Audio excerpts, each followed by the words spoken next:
اللہ تعالیٰ نے سب سے پہلے حرام کیا اللہ تشرکو باللہ، اللہ کے ساتھ کبھی شرک مت کرنا. کیوں؟ کیونکہ شرک اتنا بڑا گناہ ہے، اتنا بڑا جرم ہے کہ اللہ اس کو کبھی معاف نہیں کرنے والا. ان الحمد للہ نحمده ونستعینه ونستغفره ونعوذ باللہ من شرور انفسنا ومن سیئات اعمالنا من يهده الله فلا مضل له ومن يضلله فلا هادي له واشهد ان لا اله الا الله وحده لا شريك له واشهد ان محمدا عبده ورسوله. اما بعد فان خير الحديث كتاب الله وخير الهدي هدي محمد صلى الله عليه وسلم وشر الأمور محدثاتها وكل محدثة بدعة وكل بدعة ضلالة وكل ضلالة في النار.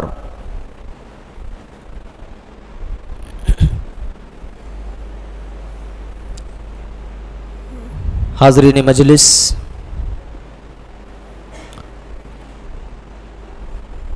بزرگوں، نوجوان ساتھیوں اور میری ماں اور بہنوں،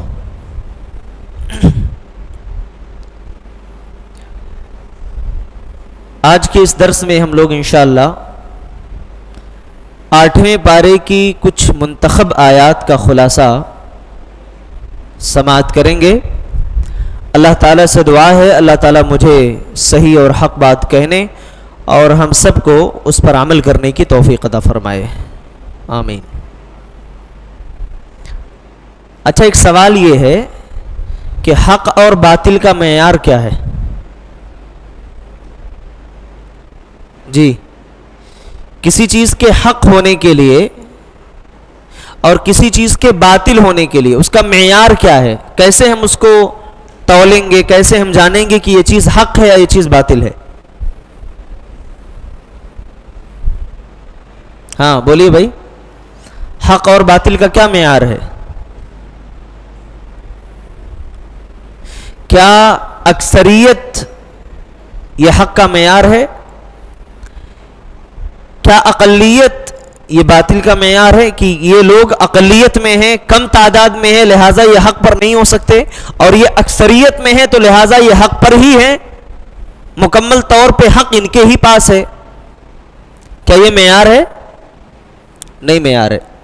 ایک طرف 1000 لوگوں کی تعداد ہے جو سب کے سب اندھے ہیں، ایک طرف صرف 10 لوگ ہیں یا 5 کی تعداد ہے جن کو دکھائی دیتا ہے، اللہ نے بینائی دی ہے، ساری چیزوں کو دیکھ سکتے ہیں، آبزرو کر سکتے ہیں.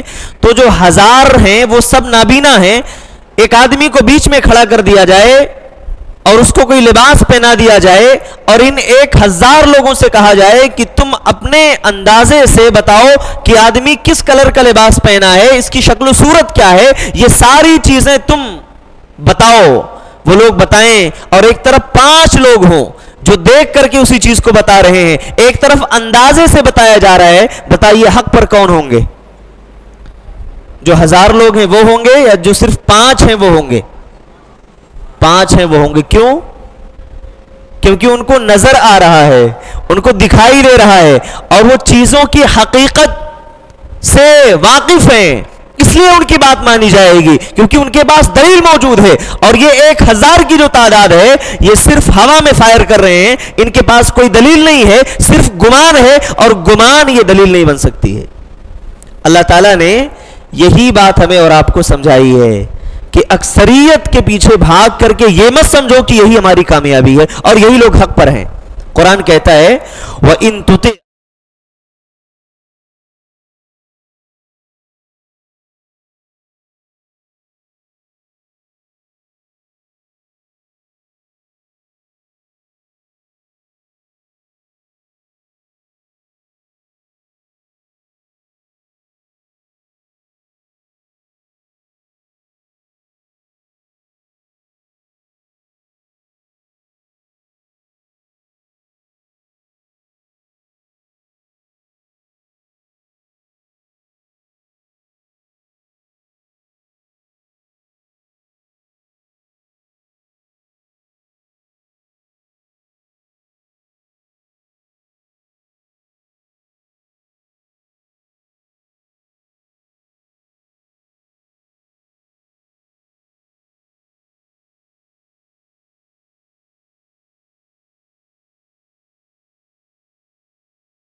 اللہ تعالیٰ نے سب سے پہلے حرام کیا اللہ تشرکو باللہ، اللہ کے ساتھ کبھی شرک مت کرنا. کیوں؟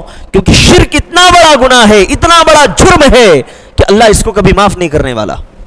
اگر آدمی شرک کی حالت میں دنیا سے چلا گیا، کفر کی حالت میں اس کی موت ہو گئی، تو وہ بخشا نہیں جائے گا، چاہے پوری دنیا اسے بخشوانے کے لیے آ جائے، مگر اس کی بخشش ہو ہی نہیں سکتی.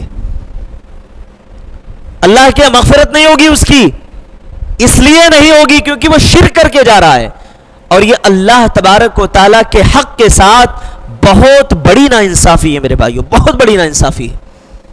اللہ نے ہمیں پیدا کیا ہے، اللہ ہمیں کھلا رہا ہے، اللہ ہمیں پلا رہا ہے، ساری چیزیں جو ہماری ضروریات زندگی ہیں مہیا وہ کر رہا ہے، اور اللہ کو چھوڑ ماتھا ہم ٹیکے، پیشانی کو ذلیل ہم کریں.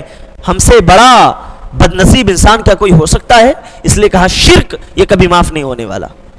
اچھا، شرک کا تذکرہ کیا؟ کبیرہ گناہ ہے، بڑا گناہ ہے، اکبر الکبائر ہے، کبھی معاف نہیں ہوگا جب تک کہ بندہ خود توبہ نہ کر لے، اسلام قبول نہ کرے، اور اس حال میں مر گیا تو مغفرت نہیں ہو سکتی. ساتھ میں والدین کے ساتھ حسن سلوک کا تذکرہ فرمایا، وَبِالْوَالِدَيْنِ إِحْسَانًا، ماں باپ کے ساتھ اچھا سلوک کرو. یہ ماں باپ ہیں تمہارے، انہوں نے تمہیں بچپن میں چلنا سکھایا ہے، بولنا سکھایا ہے، تمہیں ہر چیز کی تعلیم دی ہے، سلیقہ سکھایا ہے، انگلیاں پکڑ کر کے چلائی ہے تمہیں، لہٰذا یہ ماں باپ ہے تمہارے، ان کے ساتھ اچھا سلوک کرو، اچھا برتاؤ کرو، اچھا احسان کرو. اللہ کے نبی صلی اللہ علیہ وسلم سے ایک صحابی نے سوال پوچھا، اللہ کے رسول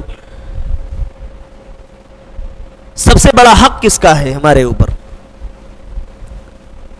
اللہ کے نبی صلی اللہ علیہ وسلم نے ماں کا حق جو بیان فرمایا وہ 3 بار بیان فرمایا. کہا کہ یہ ماں، اس کے احسانات تیرے اوپر زیادہ ہیں، اس کے احسانات تمہارے اوپر زیادہ ہیں، لہٰذا ماں کا درجہ 3 گنا زیادہ بڑا ہے. کہا اس کے بعد کس کا؟ کہا ثم ابوک، پھر تمہارے باپ کا درجہ ہے. اچھا، اس کا مطلب یہ نہیں ہوا کہ ماں کی بات مان کر کے باپ کے ساتھ ناروا سلوک کیا جائے. اگر ماں کہے باپ کو گالی دو، باپ کو گھر سے نکال دو، باپ کے اوپر زیادتی کرو، تو ماں کی بات مان کر کے باپ کے ساتھ غلط رویہ اختیار کیا جائے، ایسا نہیں ہوگا میرے بھائی.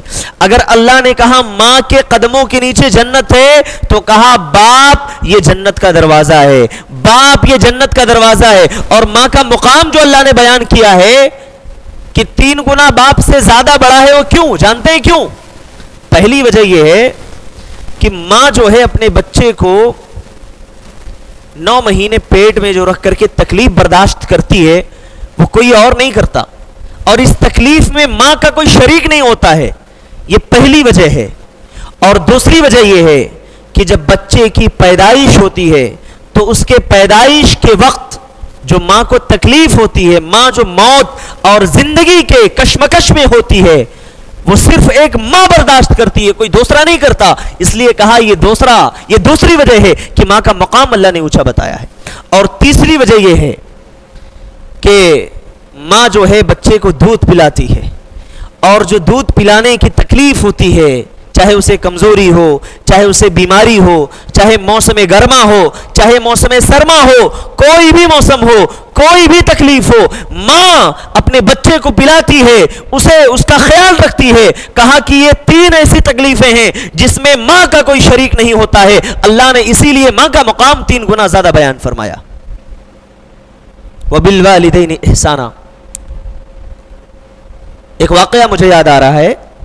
ایک آدمی خانہ کعبہ کا طواف کر رہا تھا اپنے ماں کو اپنے کندھے پہ بٹھا کر کے، اور غالباً ابن عمر رضی اللہ تعالیٰ عنہ سے کہا کہ کیا میں نے اب اپنی ماں کا حق ادا کر دیا؟ سوال پوچھا. کہا کہ میں نے اپنے ماں کو اپنے کندھے پہ لاد کر اٹھا کر میں نے طواف کروایا ہے، تو کیا میں نے اپنی ماں کا حق ادا کر دیا؟ جواب سنیے. کہا کہ تو نے اپنے ماں کا حق ادا کرنا تو بہت دور کی بات، تیرے پیدائش کے وقت جو تیری ماں نے چیخ نکالی تھی، جو آہ نکالی تھی، اس کا بھی حق تو نے ابھی ادا نہیں کیا، اور پوری زندگی کا حق تو چھوڑ دے. یہ ہے ماں کا مقام، یہ ہے ماں کا مرتبہ میرے بھائی. باپ کیا ہوتا ہے؟ باپ وہ ہوتا ہے جو اپنے بچے کے ہر چیز کا خیال رکھتا ہے.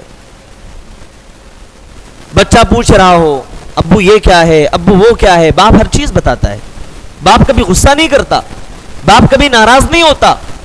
لیکن یہی باپ اگر بوڑھا ہو جائے، ایک بات 2 سے 4 بار کہہ دے، وہی بیٹا جو کل تک اپنے باپ سے ساری چیزیں پوچھتا تھا اور باپ اسے خاموش نہیں کرتا تھا، ہر ایک سوال کا جواب دیتا تھا، کل وہی بیٹا کہتا ہے ابو خاموش ہو جاؤ، کیوں بار بار ایک بات کہہ رہے ہو، کیوں بار بار وہی بات بول رہے ہو، خاموش ہو جاؤ، چپ ہو جاؤ، آپ کا دماغ خراب ہو گیا ہے. میرے بھائیو، یہ ہے ہماری نسلوں کا حال، یہ ہے ہمارے بچوں کا حال.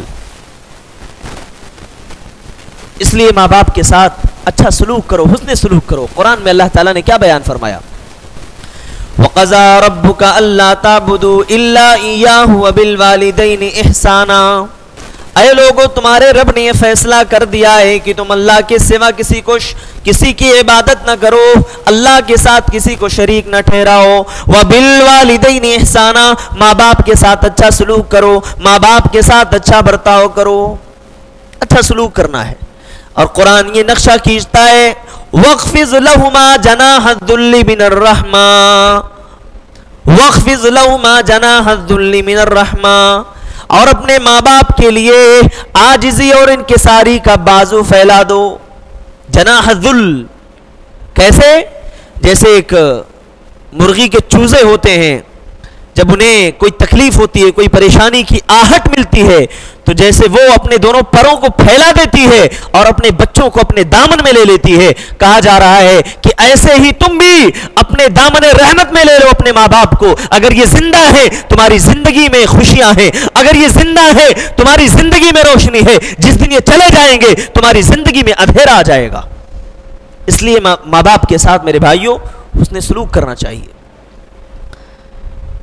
اس کے بعد اللہ تبارک و تعالی نے کہا کہ نیکی اور گناہ کا بدلہ کیا ہے. اللہ تعالیٰ کتنی رحمت والا ہے.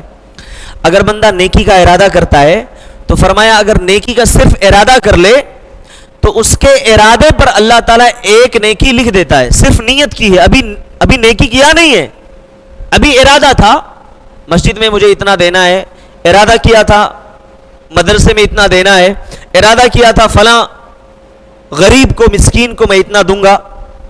کہا جیسے نیت کی اللہ تعالیٰ اس کے نیت پر ایک نیکی لکھ دیتا ہے. من جاء بالحسنتی، جو آدمی کوئی نیکی لے کر کے آتا ہے فلہ عشر امثالھا، تو اللہ تبارک و تعالیٰ اس کا 10 گنا بڑھا کر کے دیتا ہے.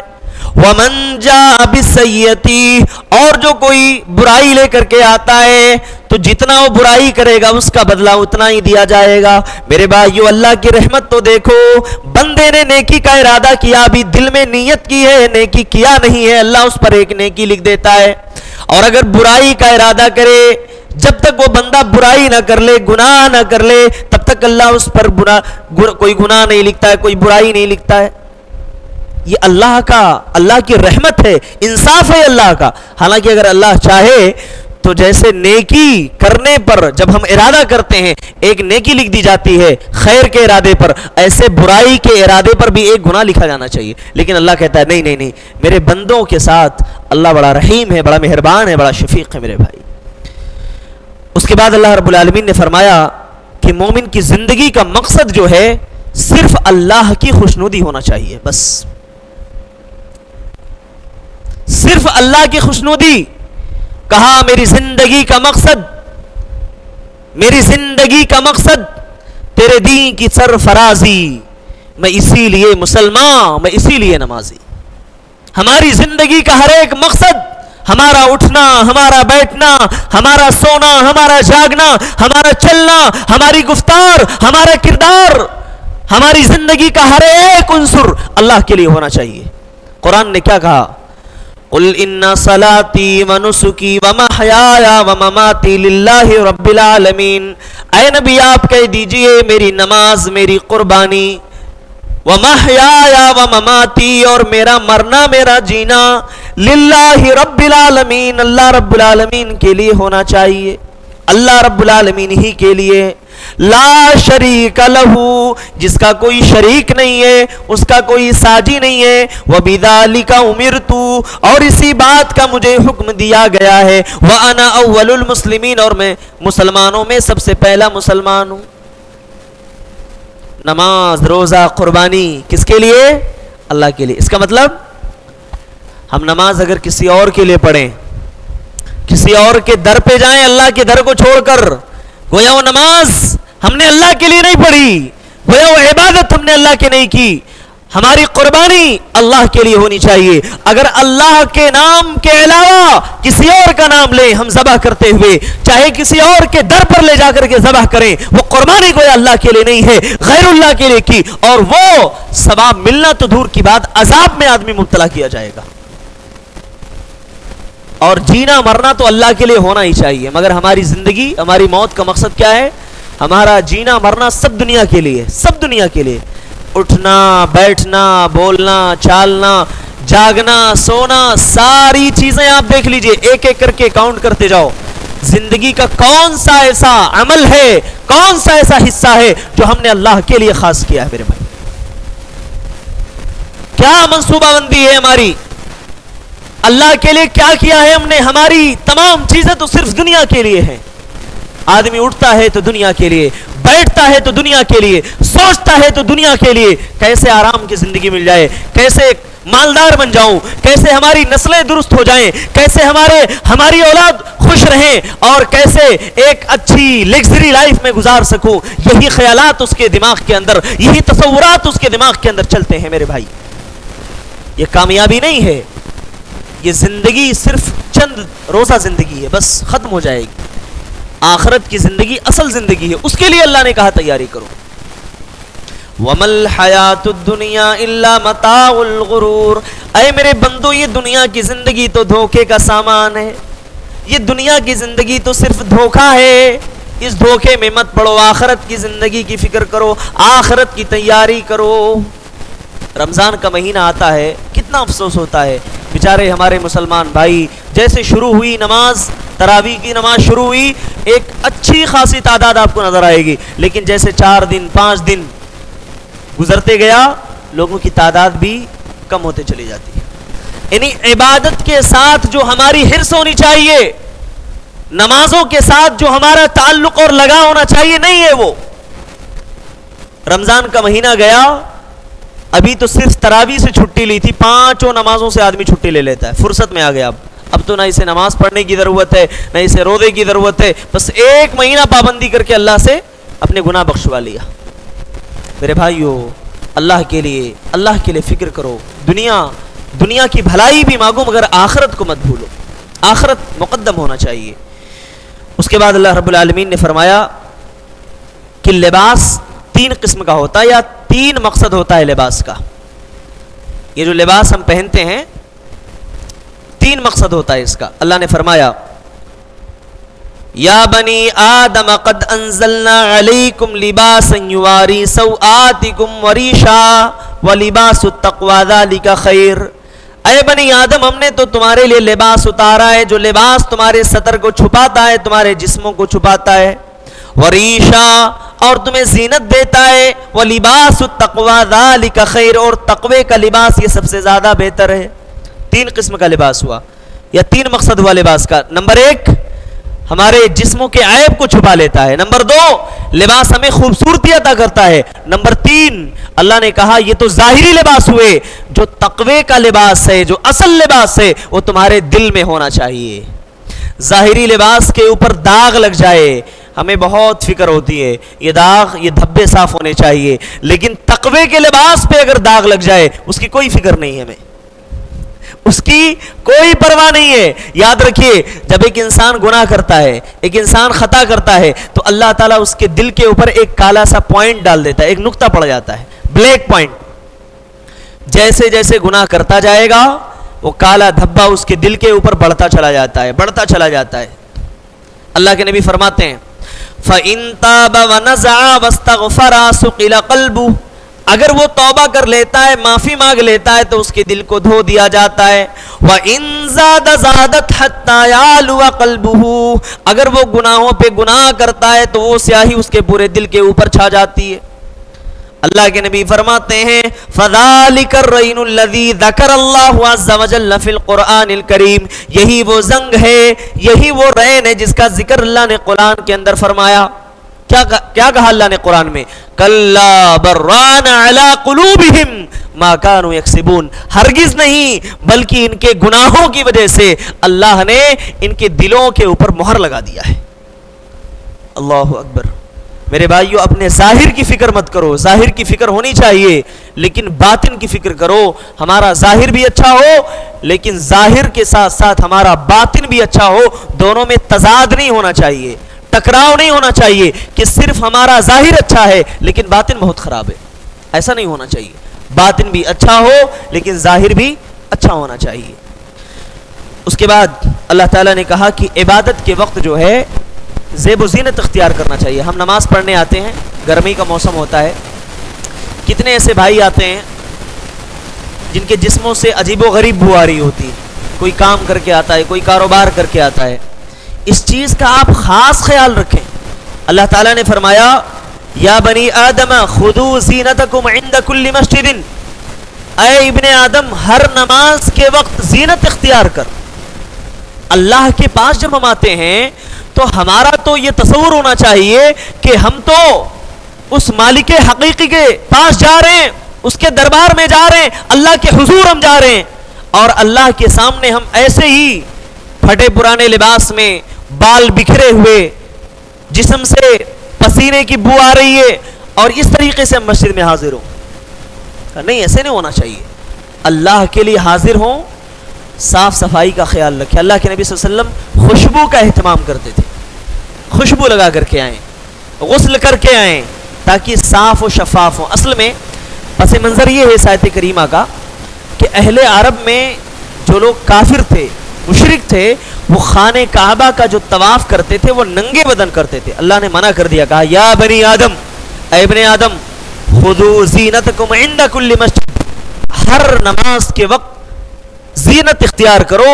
اور اللہ رب العالمین کا گھر تو اس بات کا زیادہ حق رکھتا ہے کہ اللہ کے گھر میں جب آؤ تو زیادہ تمہاری زیب و زینت ہونی چاہیے، اور اللہ کے سامنے جب حاضری ہو تو اور زیادہ تمہارا جسم صاف اور شفاف ہونا چاہیے۔ اس کے بعد اللہ رب العالمین نے کہا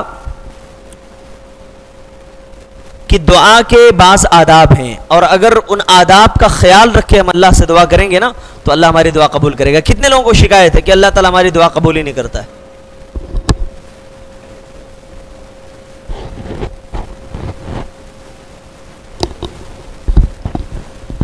تقریباً ہمارے بھائیوں کو یہی شکایت ہوتی ہے، مل صاحب دعا کرتے آ رہے ہیں تقریباً 4 سال 5 سال کا عرصہ ہو گیا، ابھی دعا کا کوئی اثر ہی نہیں دکھ رہا ہے، دعا رنگ ہی نہیں لا رہی ہے۔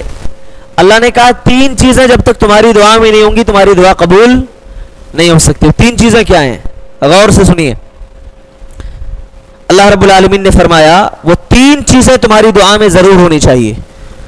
ادعوا ربکم تضرعا وخفیہ، اے لوگو تم اللہ تبارک و تعالیٰ کو عاجزی کے ساتھ پکارو، تضرع کے ساتھ پکارو، وخفیۃً اور چپکے چپکے پکارو، انہ لا یحب المعتدین، اللہ تبارک و تعالیٰ حد سے تجاوز کرنے والوں کو پسند نہیں فرماتا ہے۔ 3 چیزیں تضرع ہونا چاہیے ہماری دعا میں۔ تضرع کس کو کہتے ہیں؟ عاجزی، گڑ گڑانا۔ اچھا مانگنے والا کیسے مانگتا ہے؟ جب کوئی مانگنے والا آتا ہے اگرچہ ضرورت مند ہے نہیں ہے وہ الگ مسئلہ ہے، لیکن مانگنے آئے گا تو کیسے مانگے گا؟ اے بھائی دے دینا بھائی۔ اچھا جتنے زیادہ وہ اپنا منہ بنائے گا، چہرہ بنائے گا، دینے والے کے دل میں اتنی نرمی آئے گی، ارے بھائی اتنے عاجزی سے مانگ رہا ہے دے دو۔ کوئی ایسے مانگ اے دیتا نہیں دیتا ابھی اس کو آپ دیں گے، ہاں یہ دیں گے، یہ ایک کان کے نیچے دیں گے، بیٹا نکل لے ابھی۔ کیوں؟ کیونکہ مانگنے کا طریقہ نہیں ہے اس کے پاس۔ اور اگر عاجزی کے ساتھ مانگتا ہے، انکساری کے ساتھ مانگتا ہے اور بار بار مانگتا ہے، دیکھیے اللہ تعالیٰ نے کتنا بہترین طریقہ، اللہ خود بندوں سے کہہ رہا ہے میرے بندے تم مجھ سے مانگ تو صحیح، میں تجھے دینے والا ہوں۔ دنیا میں تو کہیں اور جا کر کے اگر مانگے ہو سکتا ہے کہ تیرا دامن بھرے نہ بھرے لیکن شرمندگی تیرے ہاتھ آئے گی، اور میرا وہ در ہے جہاں آ کر کے تو کبھی شرمندہ نہیں ہوگا، میرا وہ در ہے جہاں آ کر کے تیرا ہاتھ کبھی خالی نہیں جانے والا۔ لیکن تیری دعا کے اندر تضرع ہونا چاہیے، عاجزی ہونا چاہیے۔ اللہ سے بار بار مانگے، اللہ تو دینے والا ہے، اللہ تو عطا فرما دے۔